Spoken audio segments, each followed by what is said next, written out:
fabulous there. Oh, it's a beautiful day. We watched the sun come up here and the sun is beating down on us now. And the tourist season, of course, is in full swing. Here we are on the end of the pier. It's going to be pretty busy here later on. But at the moment, we've got it all to ourselves.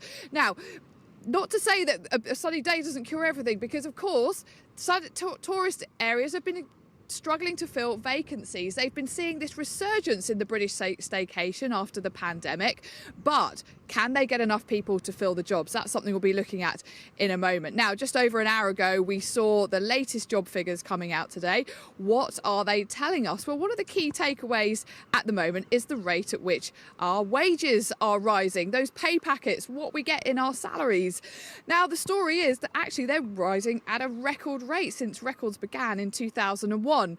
But what's underneath that? Well, they haven't been keeping up with price rises. So the problem is wages still not really feeling that they're growing that fast in real terms. But some suggestions this morning that they are starting to catch up with inflation. Now, what else are those figures telling us this morning? Another big issue over the past year has been the number of people out of work but not actively seeking work. Those figures have been very high.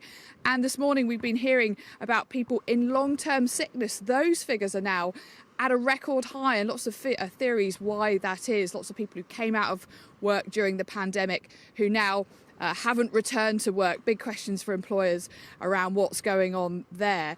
Another figure that we've been looking at this morning, another one of those key takeaways from the figures, is unemployment. That's something we always look at, but it's been relatively low recently. It's increased slightly to 4.2%, but yeah, unemployment figure still relatively low for the UK. But back on seaside resorts, there's been lots of vacancies here. It's been driven by that resurgence in the British staycation, but employers struggling to fill some of those roles.